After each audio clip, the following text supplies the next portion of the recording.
Transgresivos, un podcast que pretende hacer relevantes los sonidos del rock desde los eventos culturales, sociales y políticos.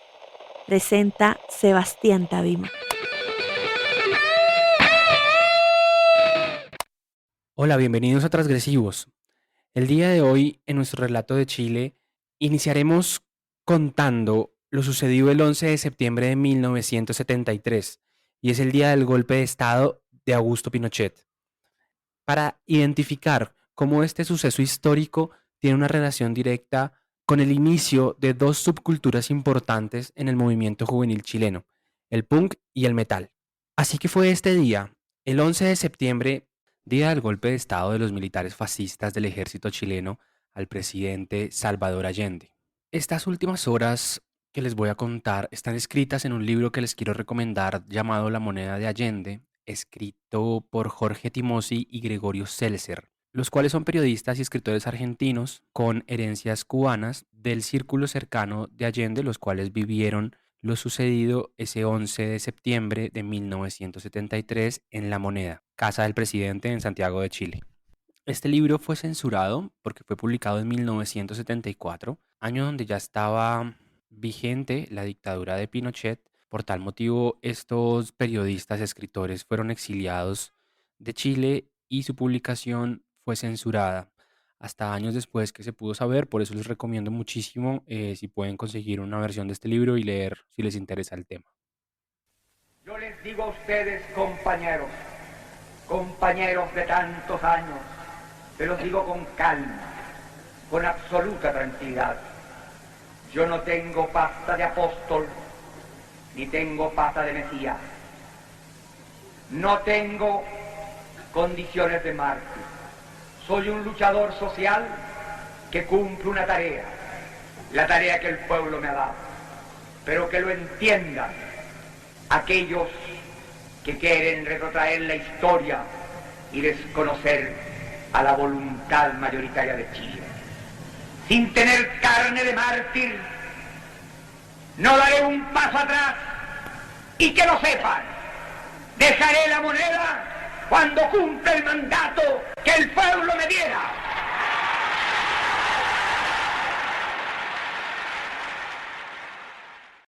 Lo primero que tenemos que saber es que Salvador Allende fue un médico cirujano y político socialista chileno, presidente desde el 3 de noviembre de 1970 hasta el día de su muerte en el 73.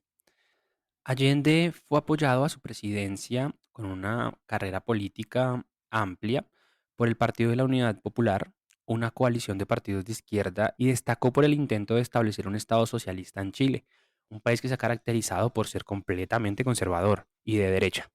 Él en su plan de gobierno propuso la nacionalización del cobre, material de amplia extracción en todo el territorio chileno, sobre todo en el norte, y esta era una materia clave para profundizar la economía y hacer una reforma agraria iniciada por lo que sería su antecesor, Eduardo Frei Montalva. Todo esto sucedía en medio de una polarización histórica derivado de la Guerra Fría. Es así como Salvador Allende sube al poder, y al subir al poder comienza a ejecutar estas ideas, y como lo supondríamos, esto causó cierto descontento en las tres ramas del poder público ya establecidos en Chile, y sobre todo en las Fuerzas Armadas y el Cuerpo de Carabineros. Pero este descontento tiene su antecedente, y el antecedente sobre todo es el famoso Tacnazo, cual fue una sublevación militar que ocurrió en Chile el 21 de octubre de 1969, donde un grupo de oficiales de la brigada Roberto Viaux se encuarteló en el regimiento del Tacna para exigir mejoras salariales a los profesionales del ejército de Chile. Este es conocido como el golpe de Estado fascista. Pero bueno, volvamos al 11 de septiembre de 1973. Es importante saber que en Chile las fiestas patrias se celebran el 18 de septiembre de todos los años, celebración la cual es increíble para poder compartir con los amigos y hacer un buen asado a la chilena. Allende, como presidente, había autorizado la entrada al país de armamento gringo porque las fuerzas militares esperaban hacer un desfile para esta celebración. Se dice que el golpe de Estado del 11 de septiembre fue apoyado por el gobierno de los Estados Unidos, ya que el armamento utilizado para derrocar al presidente fue este que ingresó al país. Es por eso que en horas de la mañana Salvador Allende ya sabía lo que iba a suceder. Por tal motivo, había hablado con sus periodistas, con sus amigos, con sus allegados, con su familia que se encontraba en La Moneda y les dijo que el día había llegado, que hoy estaba anunciado un golpe de estado por parte del fascismo chileno. Él sabía, como buen jugador de ajedrez, que se había enrocado, jugada para salvar al rey, pero que le quedaban pocos peones para defender su jugada. Es así como en este libro narran aproximadamente las últimas 12 horas del presidente y cuentan cómo comenzaron a sobrevolar aviones, jets y armamento no común. Comenzaron a sonar los disparos, las bombas, los misiles. Y es ahí donde Allende decide sacar a las personas con responsabilidades únicas como adultos mayores, madres cabezas de familia, padres cabezas de familia, ciudadanos con expectativa de vida y futuro prometedor.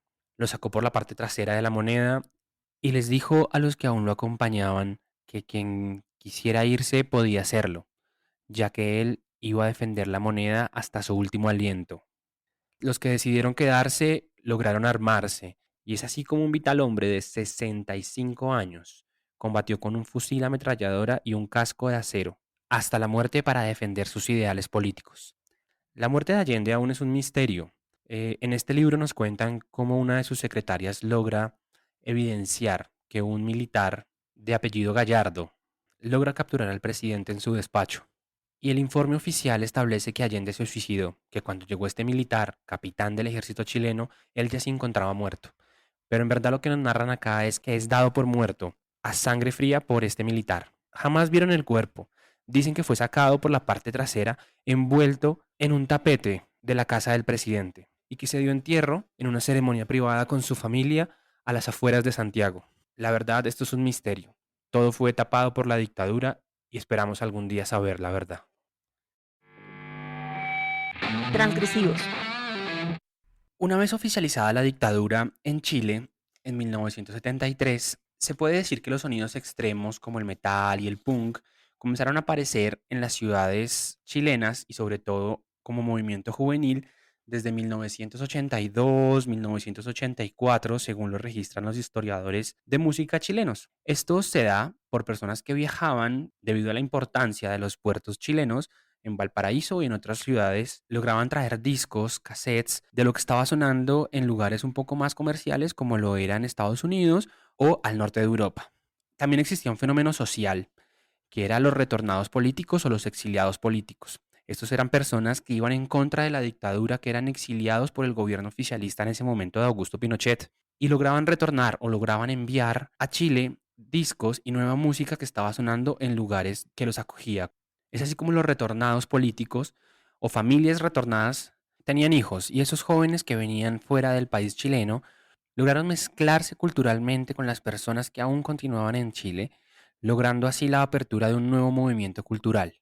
Por tal motivo, la juventud chilena comenzó a mezclarse y a mezclar toda la tendencia europea y estadounidense del punk y las nuevas tendencias del New Wave. Más o menos eso era para 1981, 1984. Es así como de las primeras agrupaciones que vamos a comenzar a hablar son Corazón Rebelde, banda de hijos de exiliados chilenos en París. Era una banda de punk, un poco post-punk, new wave, y es esta banda la que genera la primera inspiración para un grupo chileno en conformar Pinochet Boys. Esto fue catalogado como la antimúsica para la sociedad chilena. De la misma manera, y casi que paralelamente, los sonidos del metal fueron sacados de los suburbios, fueron sacados de las calles chilenas por un hijo de familia exiliado que regresó y regresó con toda la tendencia estadounidense de lo que era el hard rock y el heavy metal en el mundo. Esta persona fue el gran Juan Álvarez, más conocido como el Panzer. Crea la banda Feedback, la cual sacó a la luz el hard rock setentero que ya sonaba en Chile, pero aún era demasiado underground. Es así como le da importancia y relevancia a bandas fundamentales para este movimiento como lo fueron Tumulto, Arena Movediza y Turbo. Este artista Juan Álvarez es muy importante, pues él vuelve a Chile, crea su banda Feedback, adicionalmente crea otra posterior de los años llamada Panzer. Tenía esa idea de crear una banda que se asemejara a un tanque que pudiera aplastar los sonidos del pop que tanto se escuchaba en la radio y en las calles chilenas. Álvarez además crea la Academia de Rock Semillero de Rock, donde le enseñó a los niños a tocar guitarra, y a tocar guitarra heavy metal. Y es allí como salen de sus estudiantes las mayores o las más icónicas bandas de heavy metal en Chile, como lo son Cronos, Masacre, Necrosis y Dorso. Si escucharon el capítulo de Colombia, se pueden dar cuenta que tenemos dos bandas con el mismo nombre, Cronos y Masacre. Esta Masacre es con doble S, pero tocan thrash metal. Y yo creo que no se puede decir que una es copia de la otra, simplemente son realidades semejantes latinoamericanas y por tanto el discurso es el mismo. Pero bueno, entonces los jóvenes intentando expresarse, les tocaba migrar a otros países y desde ahí poder expresar el sentimiento chileno de opresión de esta dictadura. Es allí como surgen bandas como Políticos Muertos. El punk y el metal, sobre todo, les dio la posibilidad a los jóvenes de criticar el gobierno militar, pero eso era un riesgo en Chile. Y era un riesgo porque los perseguían, los mataban, los desaparecían por pensar, por verse diferente. Entonces es allí donde empieza a encontrarse relevancia en otros movimientos artísticos y culturales en Chile. El movimiento punk se mezcló con las artes visuales, sobre todo, y esto debido a su construcción estética.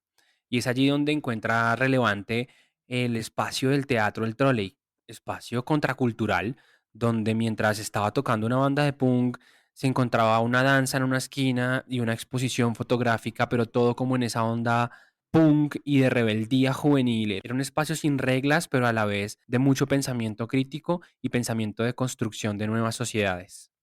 Es allí donde se hace relevante hablar de la Bienal Punk de 1989, realizada en el Garaje Internacional Matucana, donde se dieron a conocer bandas chilenas representativas de este movimiento, como Los Peores de Chile, Fiscales Ad Hoc y Vandalic. Bandas realmente fascinantes de punk que les recomiendo a todos escuchar.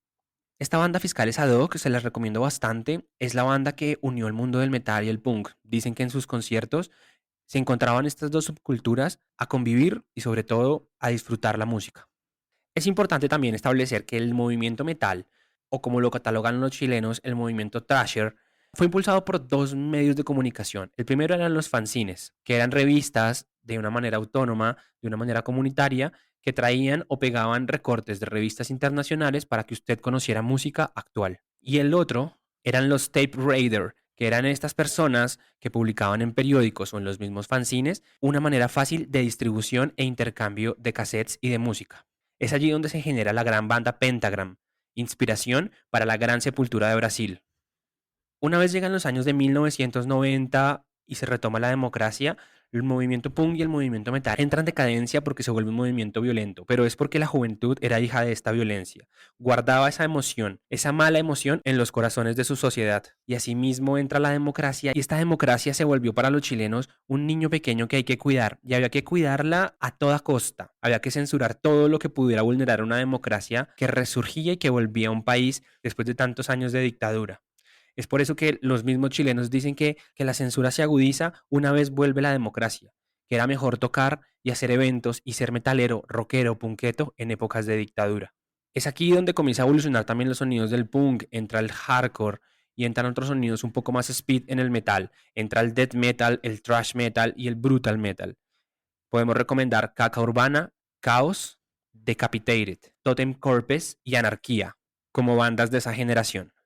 Entra el nuevo milenio, el movimiento se tecnifica y yo como amante de la música extrema debo decir que los chilenos tienen un movimiento muy fuerte y además de fuerte, un movimiento casi europeo. Sus bandas giran por todo el mundo, hacen conciertos en Estados Unidos, hacen conciertos en los mejores festivales europeos y son muy técnicos. Además de eso, pocas bandas hablan en español, lo que hace que su acogida en el mundo sea mayor. Como recomendación de bandas de metal chilena, les puedo decir unas como Atomic Aggressor, Dead Hell, Sadims, Torturer, Squat, Undercroft, Ordax, Conflicted. Y para los que les gusta el new metal o más denominado agro metal para los chilenos, les voy a recomendar Criminal, 2X, Requiem y Drachma.